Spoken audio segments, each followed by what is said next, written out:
From LA to Piscataway, you've come to the right place to talk all things Big Ten. Welcome to Big Ten TED Live. In this show, things come in threes, 2 sets of threes. I got 3 things channel related here at the start of the program, and we've got 3 segments that we're going to get into today. I first want to start off by saying welcome to the program, everybody, for those watching on YouTube Live, and for those listening later on podcast. We'll get to that in just a minute because that's one of the first 3 things that we're going to get into. There's a lot to talk about. There's a lot going on within this conference, and we're kind of in the calm before the storm as well.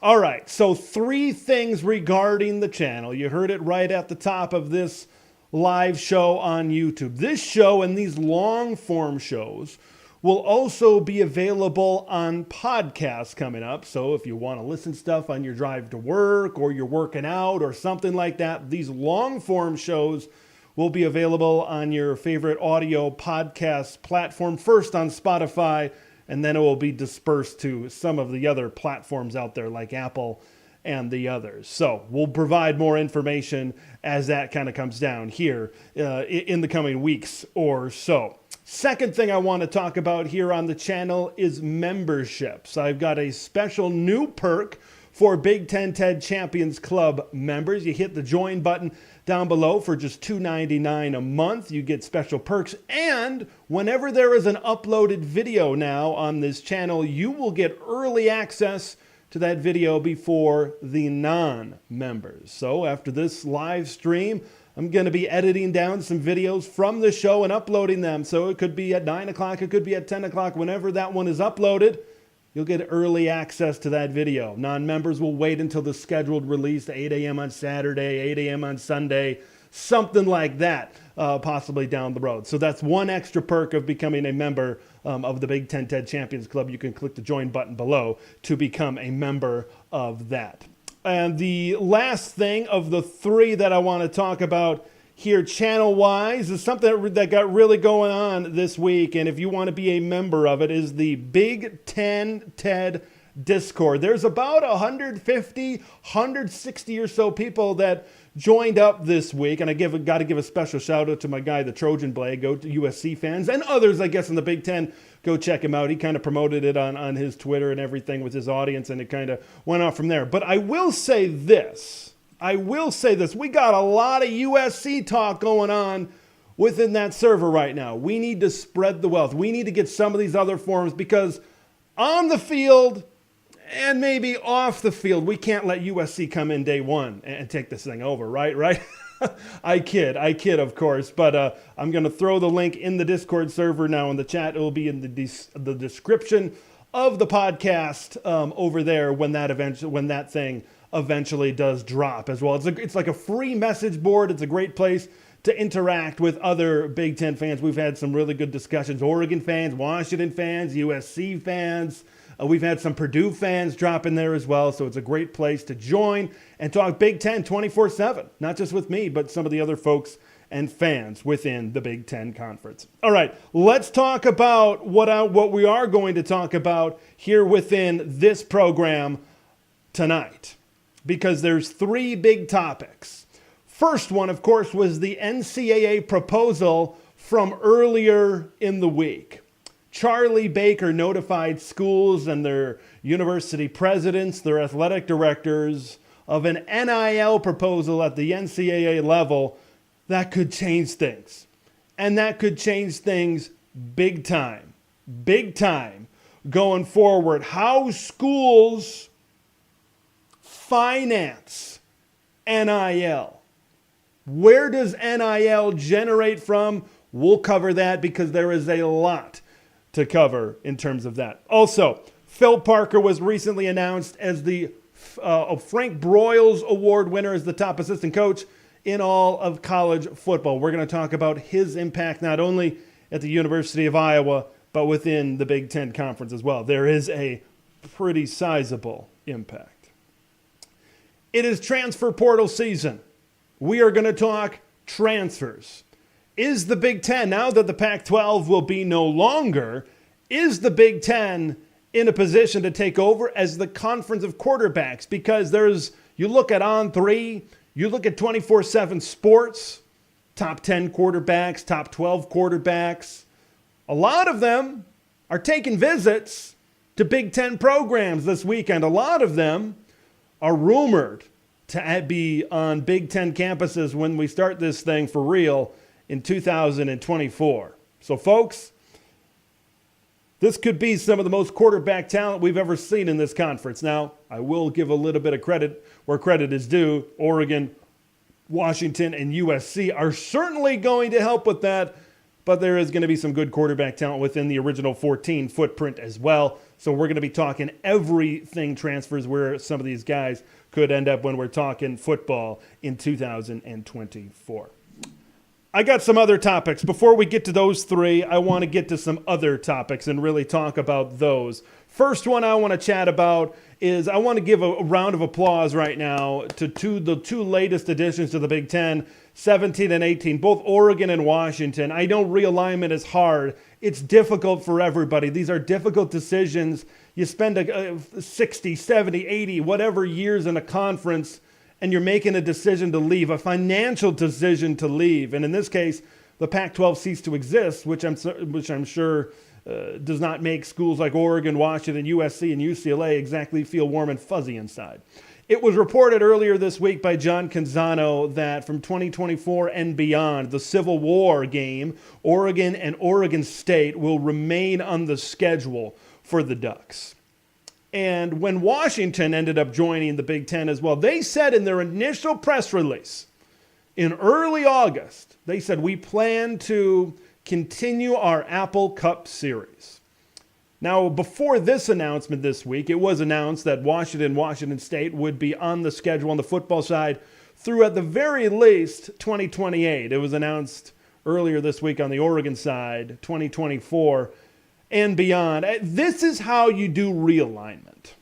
When you move from one conference to another, and when you've got 90 to 100 years of history with an in-state rival, some schools crumple it up and they throw it in the trash. Oklahoma, when they moved to the Big 12 from the SEC, they crumpled it up and threw it in the trash. Texas A&M, I know the rivalry with Texas is back on, but when they originally left the Big 12 to go to the SEC, you guessed it, they crumpled it up and threw it in the trash. History is important to college football, even though money and television may be driving a lot of the changes within college football. History is still important. History is still very valuable to a lot of fans out there, and it's the fabric of the sport. When a lot of people think about watching games and when they became a college football fan, it's these historic rivalries. Watching Oregon, Oregon State, watching the Apple Cup, Washington and Washington State. Some of those fans out west now are going to be able to enjoy that as a non-conference, probably a September rivalry. Now, it's not the same as playing that in-state opponent in the final game of the regular season, but it's still on the schedule. It's still great. Of course, you got Iowa State within the Big Ten as well. I'd even like to see UCLA and Cal play at the end of the year. I'm not sure if USC and Stanford would make it on the schedule as well. Of course, USC already has that non-conference game against Notre Dame, so they would have 9 conference games, a 10th against Notre Dame. I'm not sure if they would add an 11th against Stanford. I don't know if that's a super big rival between the Cardinal and the Trojans as well. But I would just like to see some of these, when we get further and further away from tradition, I would just hate to see us crumple these up and throw them in the trash like some others have done over the course of time, and really kind of piggybacking off of that, kind of going outside the Big Ten bubble a little bit. Like I've said this many times on occasion, I hope the Big 12 gets a little Big East quadrant in the future, right? They had West Virginia on an island for a while, now Cincinnati. Hey, let's get Louisville and Pitt back together, the Backyard Brawls, a conference game, the Keg and Ale, Cincinnati and Louisville. I would just like to see that, just try to... Sometimes realignment, you go away for a while and you come back. Colorado went away for a while, they came back. Texas and Texas A&M were away for a while, and now they're coming back. So sometimes what's old is new again. Sometimes everything comes back to home plate, and that's kind of where things are going right now. So props to you, Oregon. Props to you, Washington. it was tougher for Oregon and Oregon State, right? There was a lot of back and forth and pushback and maybe a little bit of animosity between the Ducks and the Beavers, but I'm glad they were able to work it out and get it done, and we're going to see the Civil War here from here on out, as well as the Apple Cup. So props to you, thumbs up to everybody over there in the athletic departments in Eugene and Corvallis. Let's talk coaching, because we got some coaching news. First things first, I'm a realist. First things first, Michigan State. What is going to be their realistic expectations? Well, they got a pretty good coaching staff in place, I think, to be able to possibly come in year one and maybe make a dent, and it's because of their coaching staff.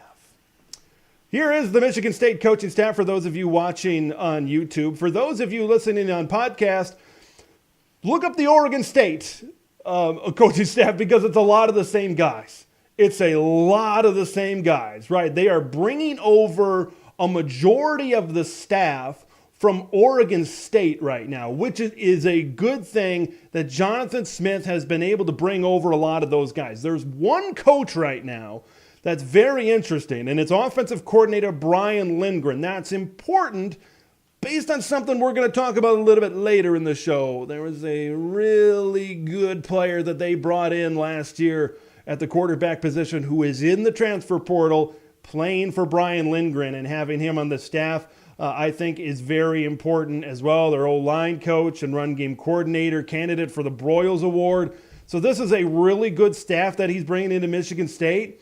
If they can nail that quarterback transfer, maybe build some depth. Not saying they're going to win 9 games, not even saying that they're going to win 8 games. But this is a team that you could see possibly a big-time improvement on year one. They have caught my eye. Jonathan Smith, early on in his tenure, has caught my eye. I think they're doing good things over there at Michigan State. So props to them for what they've done so far and bringing over a big chunk of that Oregon State coaching staff. You got to think more is going to evolve as time goes on. Let's talk about some more coaching news. Manny Diaz, the defensive coordinator at Penn State, is leaving Happy Valley, and he's becoming the head coach at Duke. So he's going to Durham, North Carolina to once again be a head coach in the ACC. Now, here's what I will say about Manny Diaz. Now, it wouldn't have surprised me that he ended up leaving for a head coaching job. It doesn't necessarily surprise me that he left for Duke even. But I thought, considering his track record at Texas, at Miami, and now at Penn State, building that Penn State defense in this latest round to be one of the very best defenses in all of college football. Guys like Chop Robinson up front. Look what he's done with the young Abdul Carter. Look what he's done in the back end. Joey Porter Jr. and Jair Brown last season. Look at Kalen King and Johnny Dixon this season. He's done a great job on all 3 levels of the defense, producing and developing great players. But he just strikes me as a guy that kind of wants to avenge what happened at Miami and wants to be successful as a head coach. Later on in the program, we are going to talk about Phil Parker. Phil Parker has said, Broyles Award winner, by the way, we are going to, when it comes to Phil Parker, that's a guy that has said, I like coaching defense. I want to be a defensive coordinator.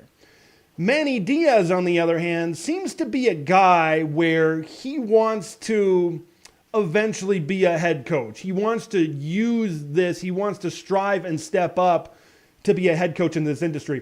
I compared it a lot to Dan Lanning. Right? Dan Lanning was the defensive coordinator of that great Georgia in 2021, and he future in Happy Valley as well. Tom Allen has future in Happy Valley as well. Tom Allen has been thrown out there. Of course, the head coach that got fired at Indiana. What about Minnesota's Joe Rossi? Now, he's coming off not a great year. That Minnesota secondary got shredded, and it got shredded a lot. But over the course of time, Joe Rossi has been known to get the most out of his defenses. Abdul Carter, Danny Dennis Sutton, there's a lot of talent in the front 7 that should be coming back next season. They're losing a decent amount, and they're losing a lot in the secondary. Can Joe Rossi possibly come in and do some things? Anthony Poindexter is a coach on staff that a lot of people have talked about in terms of promoting in-house. Can Penn State nail that coordinator hire? Once again, of course, Andy Kotelnicki, 24/7 Sports Coordinator of the Year. Okay, he went from Kansas to be the offensive coordinator job to succeed Mike Yurcich over there at Penn State. Can Penn State get it right on the defensive side? I think that hire is going to be very important for all those Lions over there in Pennsylvania. It's going to be fun. It's going to be fun. It's going to be interesting to see exactly what happens on the coaching side over at Penn State. We got an early comment here that I want to, here's Daniel Lindoso saying, you need to update the members of the Big Ten. For those of you watching out here, we got plans for this. We've got plans for the backdrop right now. I still got my East Division flag, my West Division flag up here in the studio. I keep on looking on Amazon, folks. I keep on looking online. They don't have an 18-member Big Ten flag right now. So we got a couple of options. I can have a custom-made flag. There's a generic flag, but I don't know. The West Coast schools, I think they want to see their logos in the background. So there's a lot to be figured out in terms of the backdrop here. Now, technically, Oregon, Washington, USC, and UCLA don't join, I believe, until late July or early August. So if you want to be technical about it, maybe I've got until then. But hopefully we'll figure things out here in the next couple of months. Maybe about main topics that was talked about for today's show. And it's the NCAA. It's the NCAA. Because early in the week, there was some big-time news coming out of the NCAA that could really impact the future of college sports. Charlie Baker, president of the NCAA, kind of dropped a little bit of a bomb earlier this week when he notified athletic departments, presidents, athletic director, people at schools about a possible proposal from the NCAA. So I'm going to give my reaction to this proposal because I kind of think there's more questions than answers at this point, but there are a few talking points that I have if this eventually becomes reality down the road. But before we do that, we're going to take a look at this proposal as a whole. So essentially what this proposal is forming, it's forming a new subdivision within college athletics.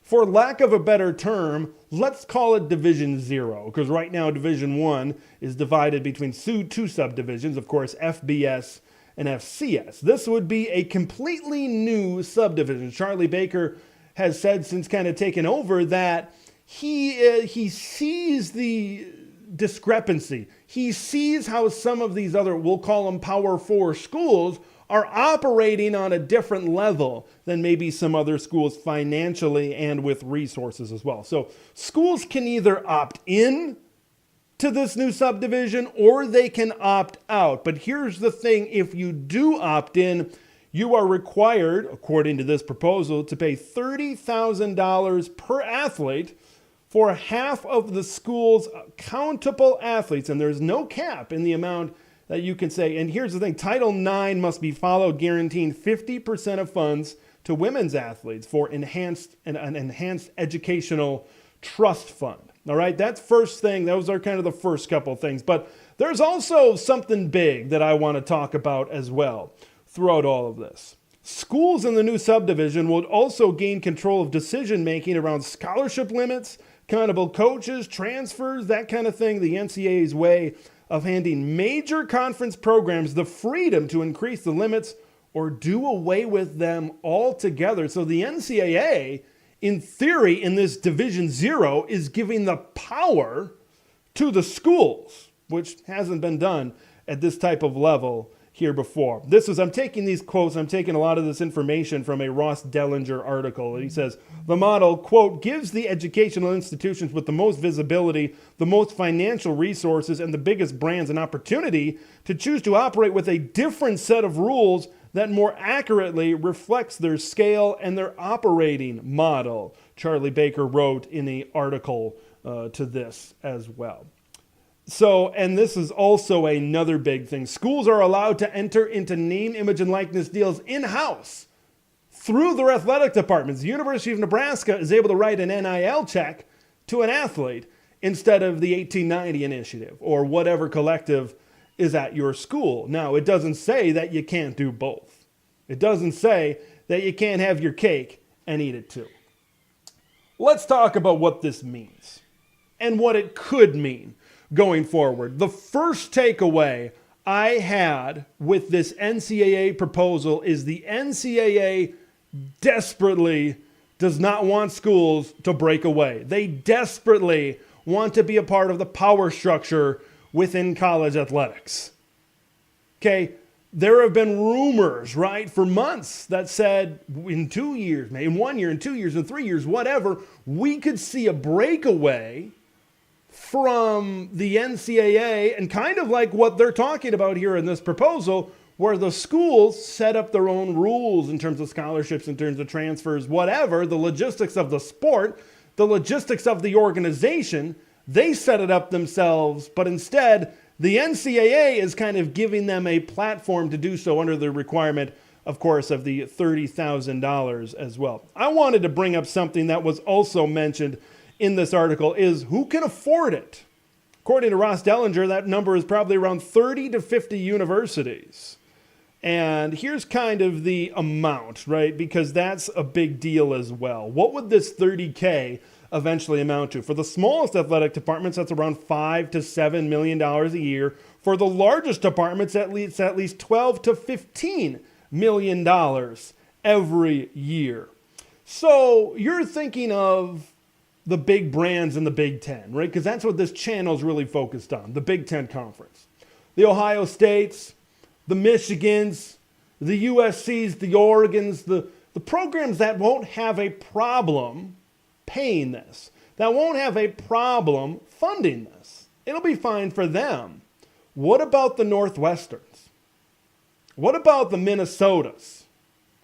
What about the Marylands? What about some of these other programs and athletic departments that aren't on the level, that don't have the boosters of an Ohio State, that don't have the boosters of a Michigan, that don't have the boosters of a USC and Oregon? Where does that, is there now an even bigger discrepancy? Now, I don't think we would ever get in a situation where you would see 15 schools from the Big Ten opt in and 3 opt out. You're getting all or nothing. Now, you could see at the G5 level, maybe Liberty opts in and some of the other Conference USA schools opt out. I believe you could see that. But when you get to that Big Ten level, I could see them opting in. Now, here's the thing with this proposal. I can almost guarantee this proposal as it is read and listed right now, I don't think this will be accepted. Like any negotiation, there's going to be things that are going to be tweaked and changed just a little bit. This is the NCAA's proposal. You got to imagine schools are going to be able to come back. So I think that's going to happen. And I think the NCAA is feeling the pressure. There's a lot of lawsuits. There's a lot of things affecting their stance within the world of college athletics. Everything's changing. And once again, another thought I had when I first saw this is once again telling us how much of a reactory organization this is. They are a step behind, maybe than a step ahead. I think it was the same with NIL. I believe, if I'm not mistaken, that it was a California law or something happening out in California that said, hey, we're going to allow our athletes to earn money via their name, image, and likeness. And the NCAA kind of felt the pressure, and then it happened, right, of course, across the NCAA. Same with transfers, right? The 1-year transfer rule was a little bit reactory as well. I think that's where things stand with how I view the NCAA right now. Will this happen? I think that's what everybody wants to know. I believe I don't know if it's going to be this exact thing. In fact, I think it's probably not going to be this exact proposal. But NIL change, and I know maybe another reason why this is happening is due to they maybe want to get the attention of what's happening on Capitol Hill, of what's happening with some of these federal legislatures, because they want a federal bill to come down, federal NIL legislation to try to govern this. I've said it many times. Let's try to not get politics involved. Maybe the NCAA is taking the position of leadership right now, maybe for the first time in their history. But it's just, there's a lot of questions right now. What if somebody from a conference doesn't opt in? Can they still play each other? What happens to collectives, I think, is right now. That is a big question I have. Because, yes, you can bring collectives in-house, but if you factor in this trust fund that you have to pay athletes out of, you're looking $10 million, $11 million, $12 million that the university is not spending right now. So they got to find this money. And we're reading that in this Ross Dellinger article. Where will this money come from? Where do we find it? That's one of the biggest questions out there. I don't believe collectives are going to go away. Even though it might be a good thing that they would, I don't believe they are going to go away. Okay, they're going to exist in some way or another. Will a school put up a certain amount of NIL for some sports, and then the collective raises the extra for extra sports? Like maybe the collective does football and basketball and everything in-house is everything else, softball, baseball, etc. That could possibly be something that we see down the road with the NCAA. A lot of questions surrounding this right now. There's going to be a great divide. There's going to be a lot of change. How does this affect conference realignment? Okay, we all know about the future of a program like a Florida State possibly coming over to the Big Ten. I'm just very curious that even at these Power 5 teams and this Power 5 level, some of the smaller schools that maybe don't have the investment, that maybe don't have the boosters of these big-time programs, where do they stand? How do they feel about this? You know these conferences are going to try to act as a whole. How do they feel? How are they going to react to possibly now you got to put up $10 million to pay these athletes to be a part of Division Zero? And if Division Zero, if the NCAA is giving the schools all of this power, why don't they just break off themselves without having to have this requirement? Once again, a lot of questions that remain with this NCAA proposal. And that's, I think, where we stand right now, is questions. We're going to learn more about this, I think, in the next week or two. We got a comment here from Dean saying college football will be bigger than the NFL. Look, when you look at it from a revenue side of things, this is a sport right now, and in general interest, it's the second most popular sport, some might say, in America. It surpasses viewership for stuff like the NBA. It surpasses definitely viewership for sports like Major League Baseball and the National Hockey League, the Big Ten Game of the Year, Michigan and Ohio State. You're talking about peaking at 22 million viewers, the highest viewed game. I know Alabama and Georgia did really good in the SEC title game, but we're talking about a game that rivals a lot of big professional sports games. College football, viewership-wise, is as good as it's ever been, is as popular as it has ever been. Will that continue as this thing creeps forward? Will that continue as changes keep happening within the sport of college football? I wish we could get everybody together and figure this thing out. And maybe that's what's going to happen. Maybe this proposal is just the start of everything, and then eventually we'll go on to a different time here in college athletics. All right, let's move on to the next thing here in the program. Let's talk Phil Parker, the defensive coordinator for the Iowa Hawkeyes. Iowa's defensive coordinator, Phil Parker. He's as good as it gets. Phil Parker, named the Broyles Award winner as the top assistant coach in all of college football. It's about time that he finally was recognized, because over the last 20, 25 years, he's been as good as it gets on the coaching side. Kirk Ferentz has been the head coach at Iowa since he took over for Hayden Fry in 1999, and Phil Parker has been with him every step of the way. It's really been Phil Parker's playground within the Big Ten and in Iowa City, certainly. When you think about the success of Iowa, the consistency, that's a word I'm going to use more than once here. When you talk about the consistency that is black and gold, that is Iowa football, Phil Parker has to be mentioned at the very least, I believe, in the same breath as Kirk Ferentz. Some might say they are one in the same. 8 straight seasons for the Iowa Hawkeyes as a top 5 Big Ten total defense. That 9th year, they were 6th. Phil Parker has built a model of consistency within this Iowa Hawkeyes football program. If I'm a high school player and I play on the defensive side of the ball and I want to reach my absolute full potential as a football player on defense, I think it's proven I want to go to Iowa. You look at Jack Campbell, AJ Epineza, you look at Lucas Van Ness, you look at Cooper DeJean, you look at all of these players. They don't recruit blue chip guys. They don't recruit 5 stars. They don't recruit 4 stars. Okay, they recruit guys that fit their system. And they develop them into NFL players. They develop them into first-round picks. They develop them into NFL starting players.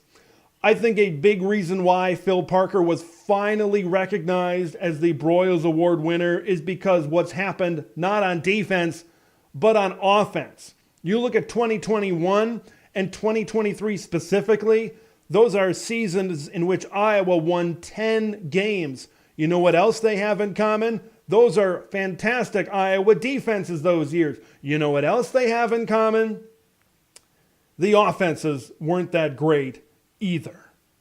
And they both won the Big Ten West those seasons as well and went to the Big Ten championship game. Now, both times they ended up on the losing end to the Michigan Wolverines, scoring a combined 3 points in those 2 football games. But I think that's where Phil Parker really got the recognition for what they were able to do. Now, 2021 is a different story.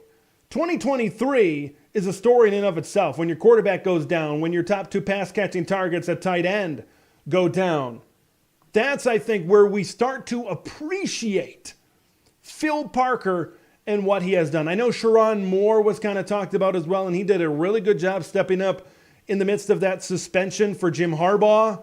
But you got to give it to Phil Parker, considering how this team won 10 games. The year before, they won 7. And last year, out of these past 3 years, one might argue the 2022 defense was maybe the best of them all. But this defense, what he was able to do, replacing guys like Riley Moss and Jack Campbell, and they didn't miss a beat. They were there with the best defenses in the Big Ten. Look how they played. Look how they made life a little bit difficult for the Michigan Wolverines for a little bit in that Big Ten championship game. Phil Parker deserves every part of recognition. He's been very loyal to Kirk Ferentz. He's talked about many times throughout his career, I love coaching defense. I love being here in Iowa.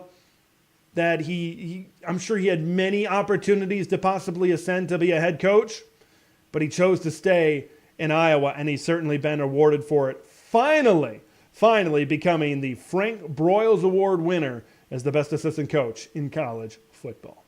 Boy, what he's done at Iowa is nothing short of amazing. Amazing, the level of consistency and the players that he's been able to bolt, that he's been able to develop, has been amazing. Amazing what's been able to happen over there at Iowa. And we'll see what happens when what's going to happen next season. I think there's a lot of questions for Iowa as we enter 2024. There's going to be some big-time offenses in the Big Ten in 2024 as well. And I think that's going to be a big challenge maybe for this Iowa defense, that maybe they haven't faced the Oregons. Maybe they haven't faced the USCs. Maybe they haven't faced the Washingtons. Teams like that. So it's going to be certainly interesting to see how the Hawkeyes and the rest of the conference change with the changes coming up here in 2024.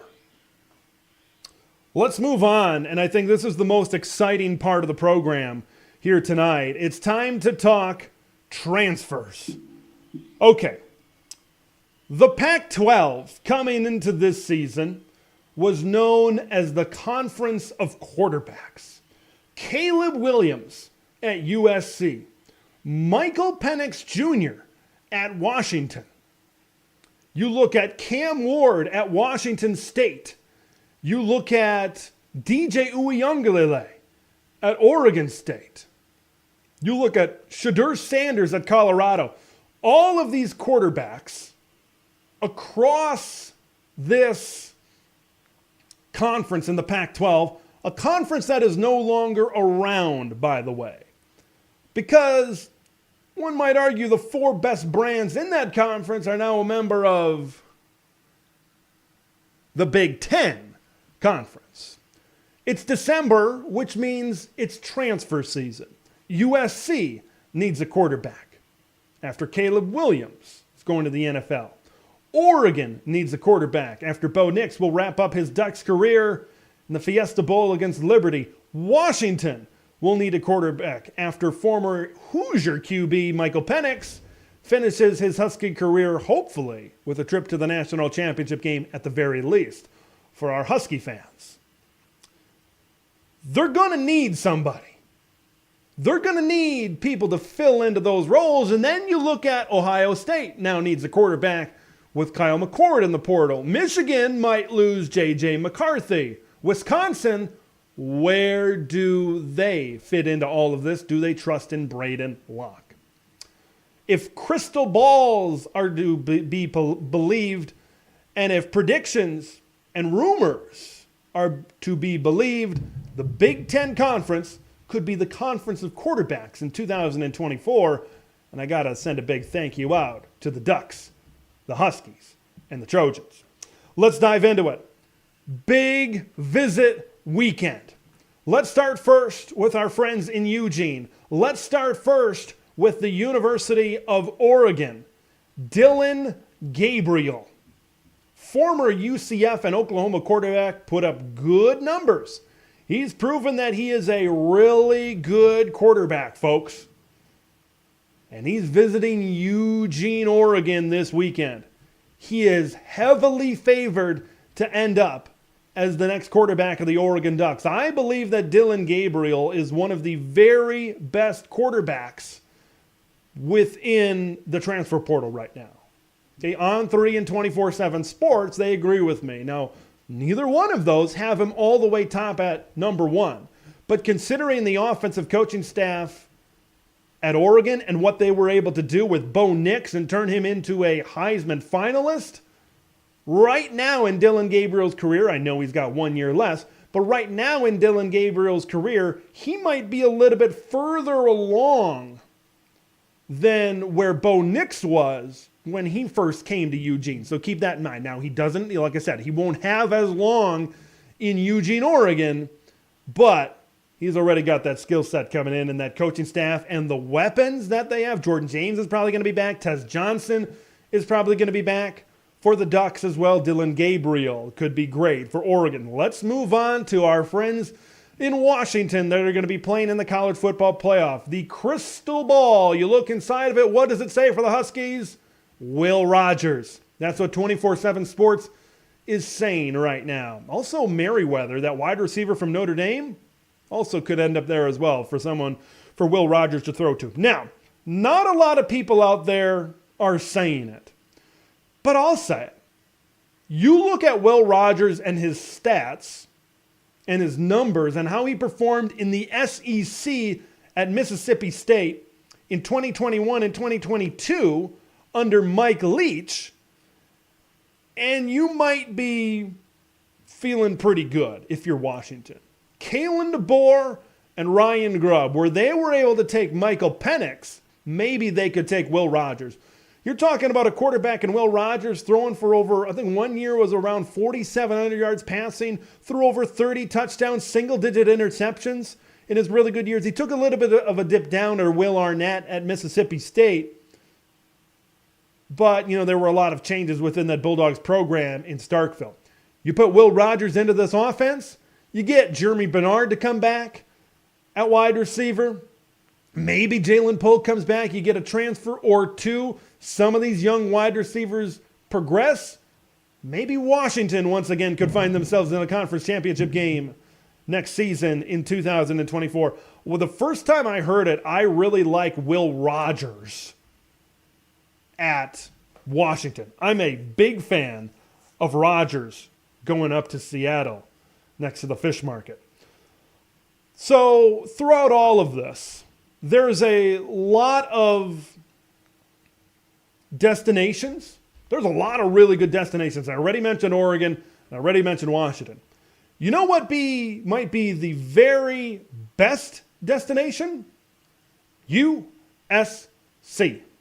Lincoln Riley has proved year after year, time and time again, that he is that guy that can develop quarterbacks into Heisman-level quarterbacks. Baker Mayfield, Kyler Murray, Jalen Hurts, Caleb Williams, Will Howard could be that next guy. There have been a handful of schools, including Nebraska, that have visited Will Howard in Lawrence, Kansas. But one stands above the rest, and it's those boys from Los Angeles, California, underneath the Hollywood sign. It's the USC Trojans. Will Howard has some good running ability. He can be very good in an RPO type of game as well. And here's the thing. When I look at Lincoln Riley's history of developing quarterbacks, I don't think there's one stereotypical type that he'll take on. Look at Kyler Murray's running ability. Look at Jalen Hurts and his skill set as well.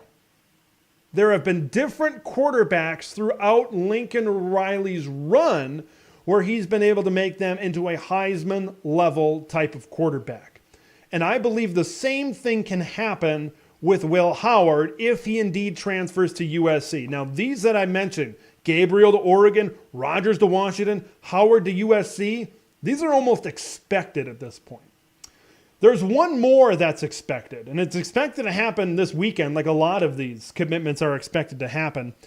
Aiden Childs, one of the top quarterback in a recent recruiting class, went to Oregon State to play for Jonathan Smith and his coaching staff over there. Jonathan Smith, of course, leaves Corvallis and becomes the next head coach of the Michigan State Spartans. Aiden Childs is expected to go to be the next quarterback of the Michigan State Spartans. He's got some mobility. He can throw a really nice ball down the field. This is a big one for Michigan State. If Michigan State can continue to build off of this commitment and maybe others, because remember they had 3 quarterbacks leaving the transfer portal, Caton Hauser, Sam Levitt, and Noah Kim. So they're going to have to rebuild with a couple of other either recruits or other transfers within their quarterback room. But this is a big one. Some services out there are saying that Aiden Childs might be one of the top prizes in this transfer portal market. Now, he's young. Okay, look, it's all about fit, right? Look what happened with Dante Moore at UCLA in year 1. Fit wasn't there. Maybe his confidence got a little bit shot. Injuries, being benched. Aiden Childs is still fairly young. So throwing him into a Big Ten, that's going to be more difficult. Let's call a spade a spade. That's going to be more difficult. How is that going to work out in East Lansing, Michigan? I think eventually it's going to be fine, but you got to think right away at least there could be some growing pains. Or there could not, or he could burst onto the scene and be a Heisman contender. We don't know. There is so much uncertainty that surrounds the Big Ten in 2024, and it's very intriguing. I think it's got a lot of fans excited, including myself. So those are the likely ones. Looking pretty good right so far as the transfer for the Conference of Quarterbacks. These transfers are coming in that could really bolster the quarterback roster within this conference.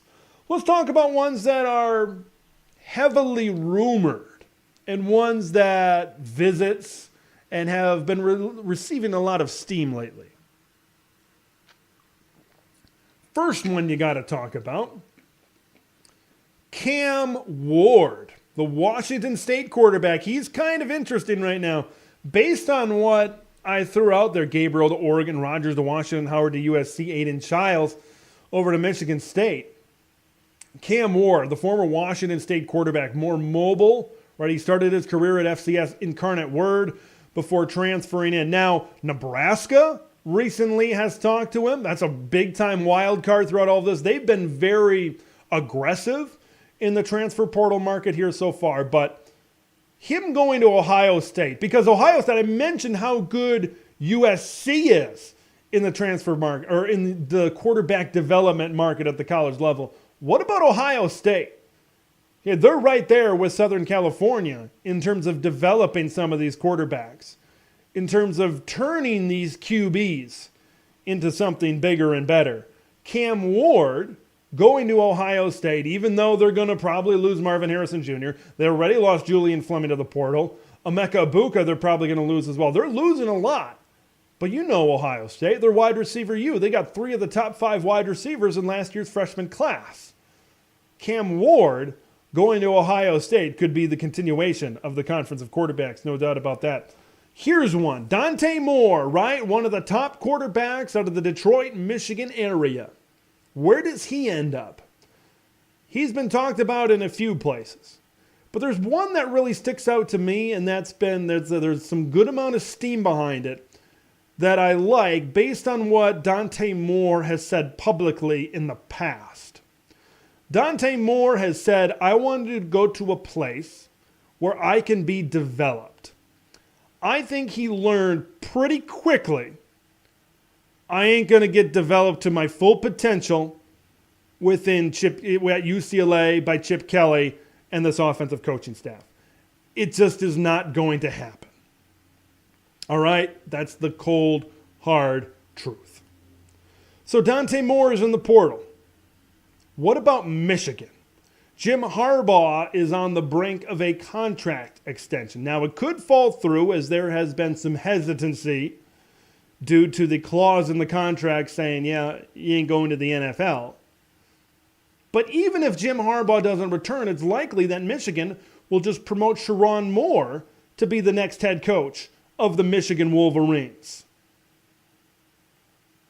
Dante Moore ending up at his hometown school of Michigan.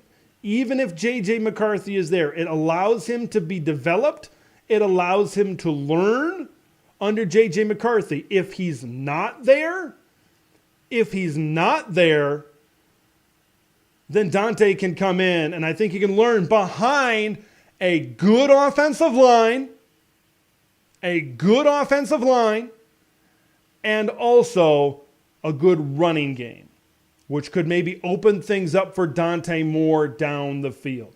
I think Dante Moore, considering what else is out there, considering some of these crystal balls and where some of these guys might end up, I believe Dante Moore to Michigan could be very beneficial for everybody involved.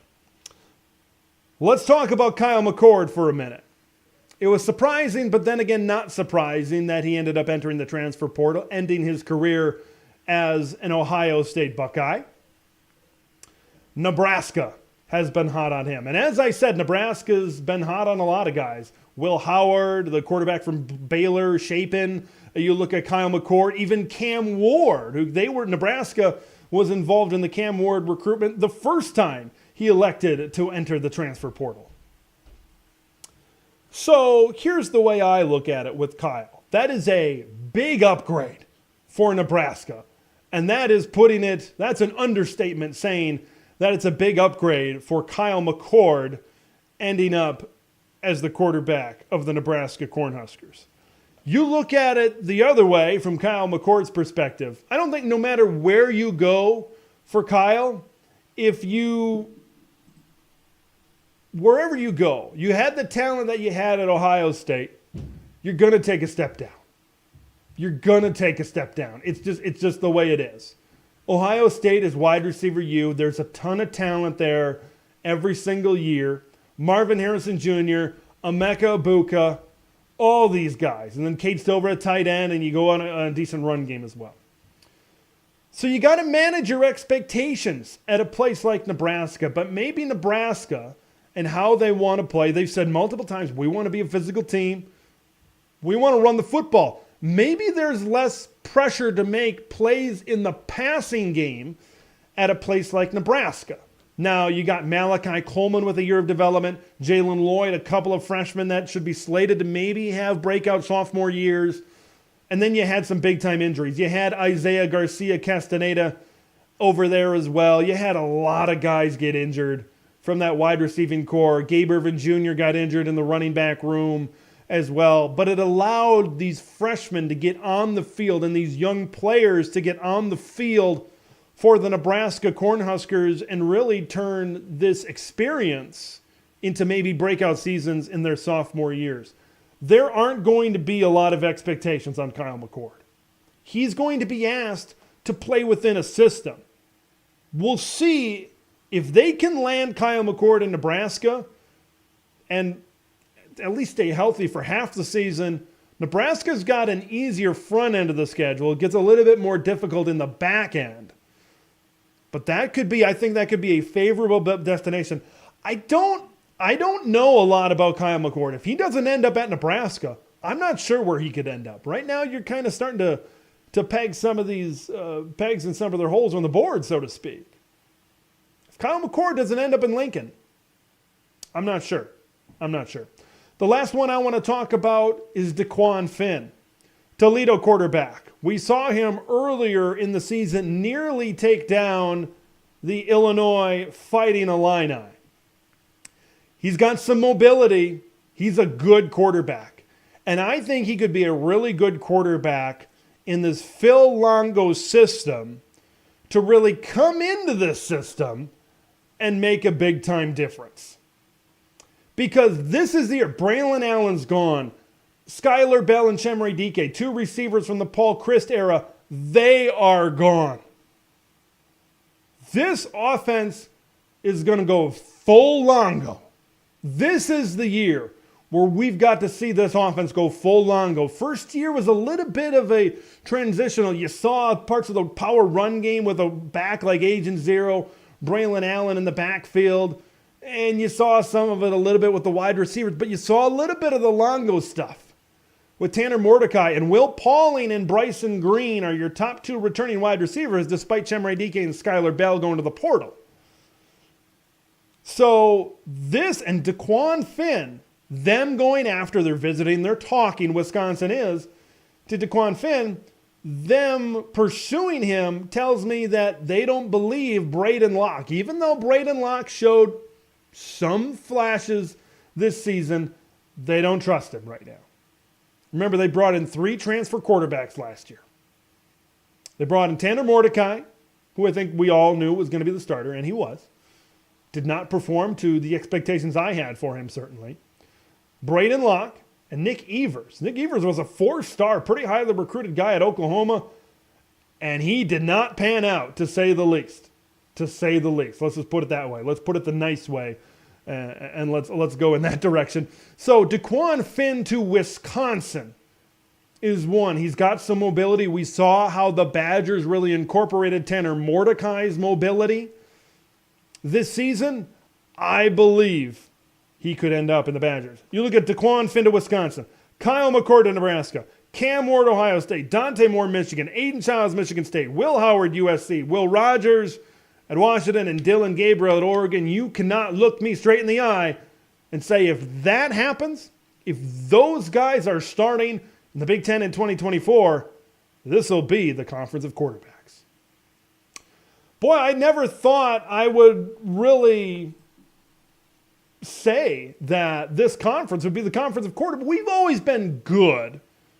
I don't know if we've ever been great or elite from a quarterback perspective in a given year. That's kind of how I really view this thing.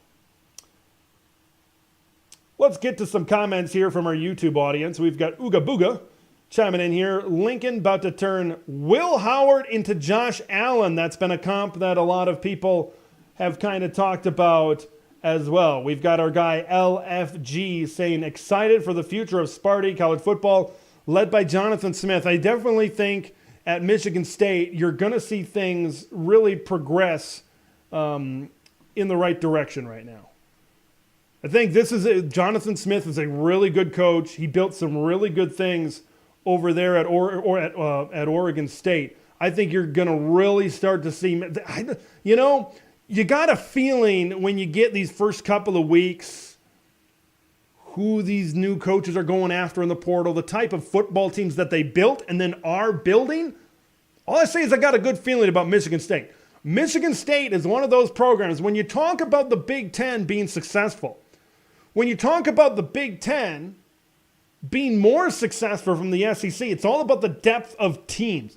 How many good teams do you have?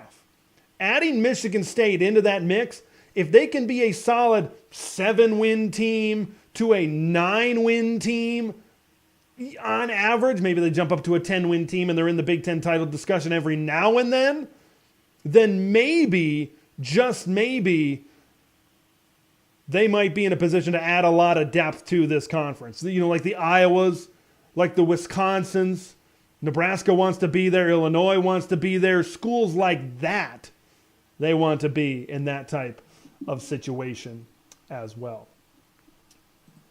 My guy Sonny from the Illini cast says, never been a better time to be a fan of the Big Ten, B1G, exciting times ahead for the conference. It's truly exciting. I'm excited about it because I'm really excited about the uncertainty. 2024, you don't know what's going to happen. I don't know what's going to happen. These West Coast teams, this is not going to happen. Okay, maybe I should correct myself. Maybe I know at least a little bit of what's going to happen. I don't think these West Coast teams are going to all fall flat on their face and succumb to these defenses. That's not going to happen. But I don't think these West Coast teams are all going to come in and run the show. Like I've been saying this forever. They're going to meet in the middle somewhere. West Coast teams got to get beefier and better on the lines. Current Big Ten footprint, got to get better at the skill positions, got to get better at quarterback, got to get better on the offensive side of the football. Ohio State's got it covered. Michigan's pretty good. Outside of that, I think the current footprint of the Big Ten needs to take a step ahead. Phil Longo, if he can have his way, he will certainly be able to do his part in terms of that in the current Big Ten footprint at Wisconsin. Got a question from my guy Trojan Blade, Gabe over there. Who are the 3 Big Ten programs you're most concerned about going forward? Number 1, I'm going to go with the Iowa Hawkeyes. I complimented Phil Parker and this defense, and he deserves every bit of compliments. This is a critical offseason for the Iowa Hawkeyes.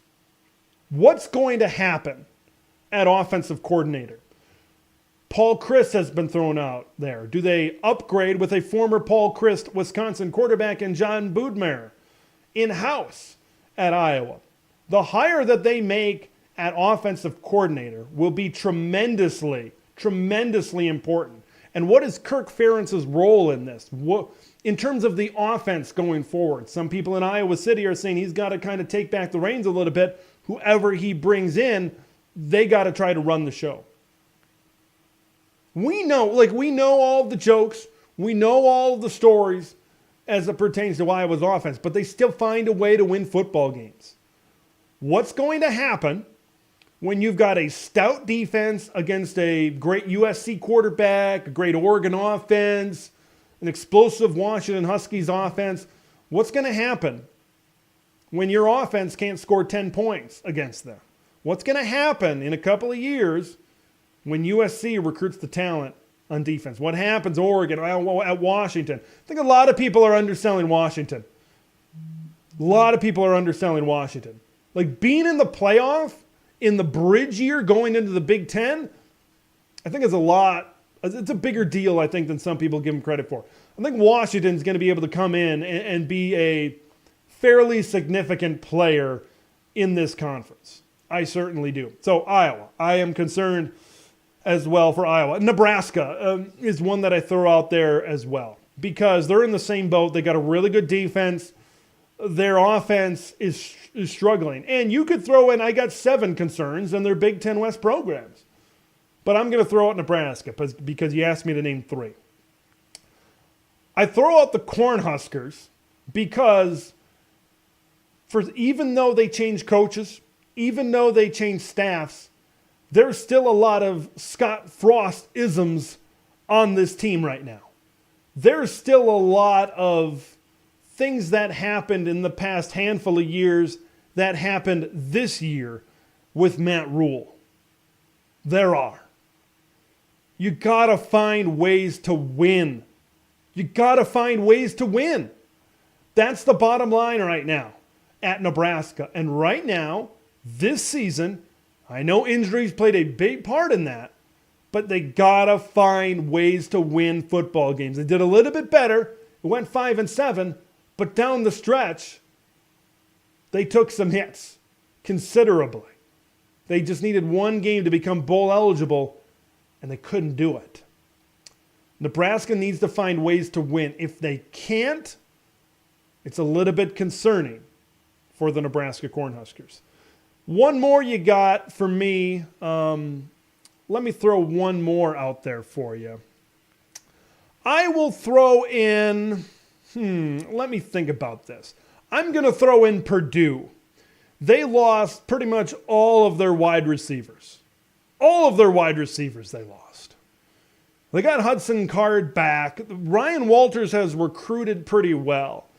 But you have a subpar season. I thought they maybe could get to 6-6 this year. But you've got a Purdue team now that's sitting there at 4-8.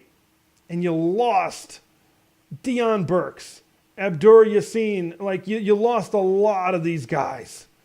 TJ Sheffield and all of these guys, man.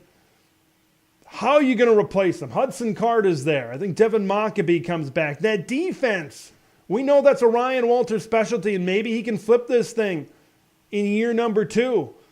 But that's the team I'm very concerned about because with 4 good to great programs coming into this league, and remember, West Division teams, they played 6 out of their 9 conference games against each other.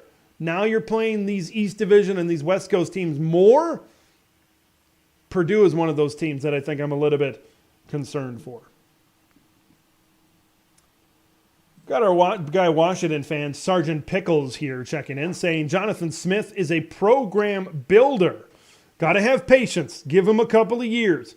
But proof is in the pudding. Oregon State is a damn good football program, and I think they may beat Notre Dame.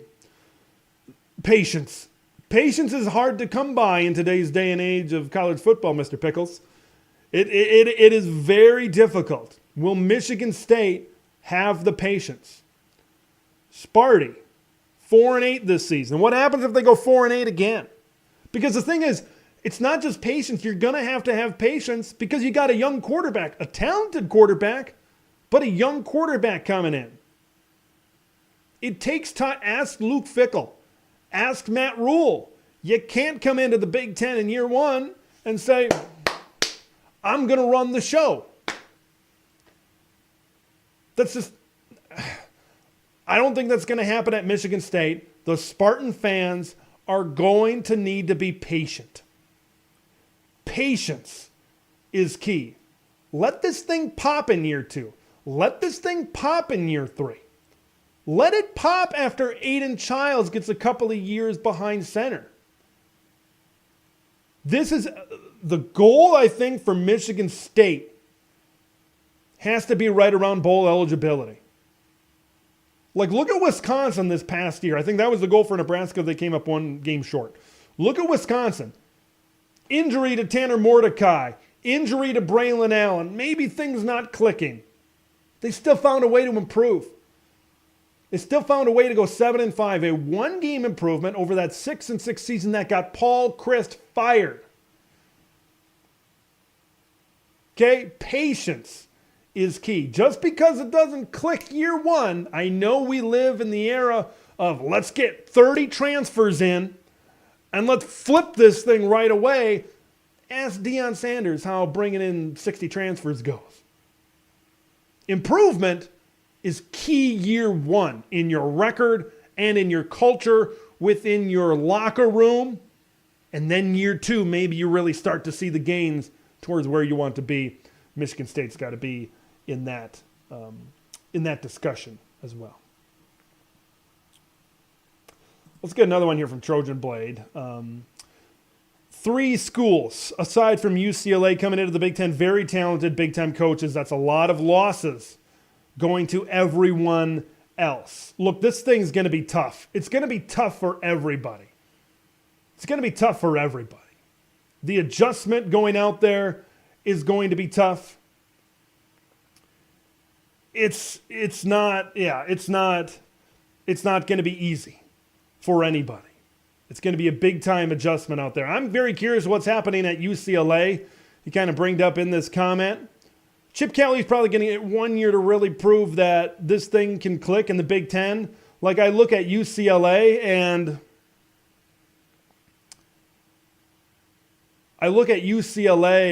that's a program that I look at year one and I look at their team, whether they throw out Ethan Garbers at quarterback or Colin Schlee at quarterback. They've lost a good amount of their players in the portal. They lost their defensive coordinator across town to Southern California. I'll say this about UCLA. I'd be surprised right now if Chip Kelly is back for 2025. I'd be surprised. Let's get to some more comments here from the YouTube viewers. Michigan versus the world, bringing up a counterpoint. Clicked pretty early for Mel Tucker, just saying. Mel Tucker struck on a running back. He struck on Kenneth Walker, and it hit. Year 2, not year 1. I mean, that was the COVID year. It hit year 2 and hit big time. What's happened since then for Mel Tucker? I'll say this. You can hit, no question about it, with a player. That's the thing about the portal. You get a quarterback, you get a running back in the case of Michigan State. It can hit, but sustaining success, that's the key. And I think where Jonathan Smith, when it comes to the patience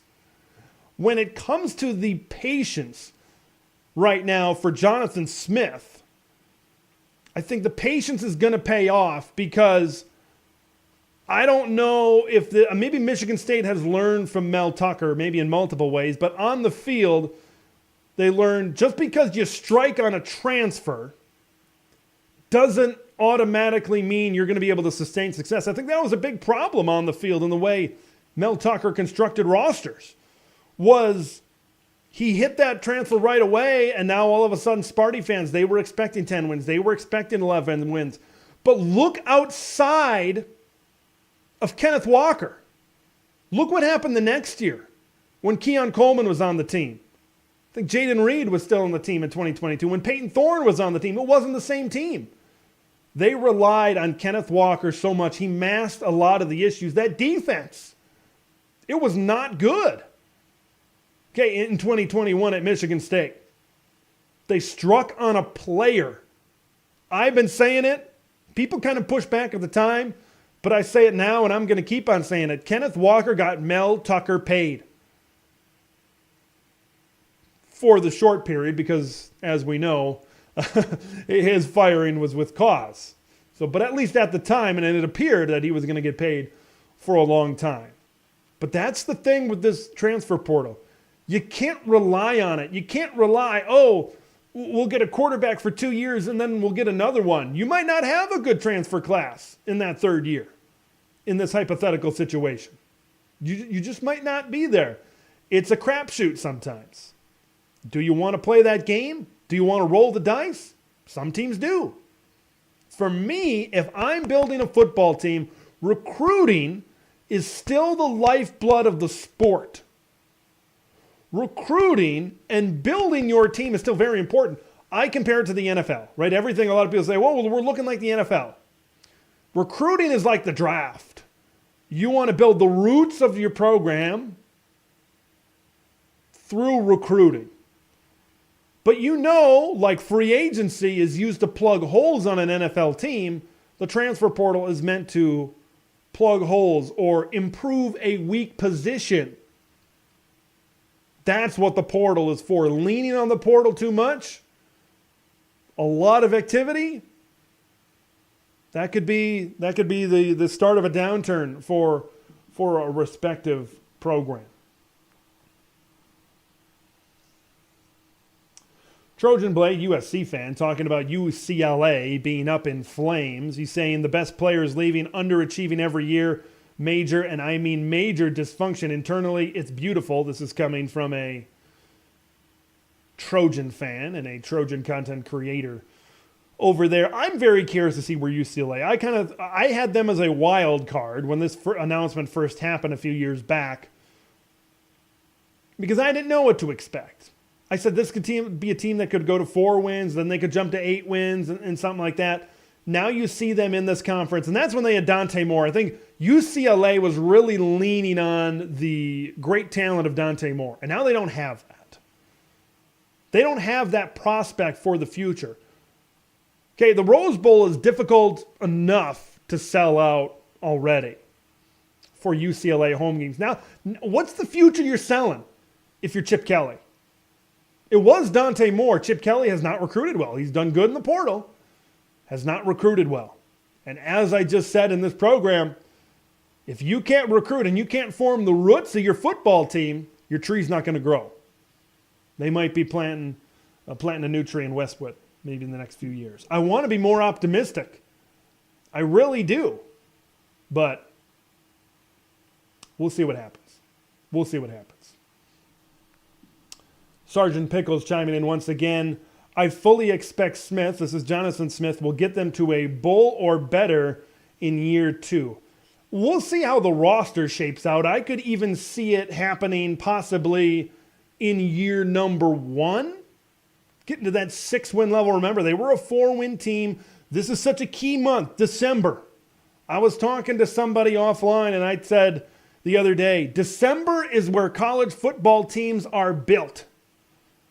December is where you go from 5 wins to 7 wins. December is where you build your team that in 2 years could be in contention to win a Big Ten title with an early signing class. Transfer portal additions. Big time in December. Now, we do have that transfer portal period later on, of course, in the spring. But you're not building your team. Once again, that's players leaving to get a better opportunity. Maybe they didn't feel that they were in competition for a starting job in the spring. It's filling holes. It's doing stuff like that. December kind of used to be an off month. Season ended. Let's get ready for our bowl game. Not anymore. You're going to have playoff games before Christmas. And then you look at transfer portal. You look at early signing period. Things are going to be very busy in the month of December in the college football. They're already very busy in the month of December on the college football calendar right now. Michigan versus the world. I know we're kind of bagging on UCLA here, but it is a talking point. It sure looks, from Michigan versus the world, it sure doesn't look like UCLA takes football serious. Keeping Kelly around confirms that. I thought keeping Chip Kelly after the USC win, I was assuming, I'm not going to lie, I was assuming a win over Cal. I'm like, well, an 8-4 finish. They finished strong. They just got to get the Dante Moore thing figured out. They get some of these players coming back. Maybe UCLA can build off of that. Right? They keep the defense, keep the defensive coordinator in town. Well, he stayed in town. He's just across town now. That's the thing. When UCLA joined the Big Ten, that's the first thing I thought of. Where's the investment going to be? Take football seriously. Remember when Stanford and Cal were rumored to join this conference? I said, okay, I can meet you on academics, but when we know this ship has sailed big time. But same with UCLA, as maybe it is the same with Cal and Stanford. Put an investment into football. Show me you care about football. Because if you don't, Rose Bowl is going to be 20,000 people, 25,000 people. When Nebraska comes into town, the Rose Bowl is going to be painted red. When Michigan comes into town, it's going to be painted maize and blue, and not the type of blue that Martin Jarman wants to see. You got to see the investment. We know USC, there's an investment. We know Oregon, there's an investment. Look at Washington. We know at the other 3 West Coast schools, there's an investment. Let's see UCLA take football seriously right now. That might be it in terms of bagging on USC. They are still a Big Ten member. We still need to be nice to them. Sergeant Pickles bringing something up here. The recruiting and signing calendar needs to be fixed. I agree with that. I definitely agree with that. For me, I don't think you're going to change the transfer portal period in December.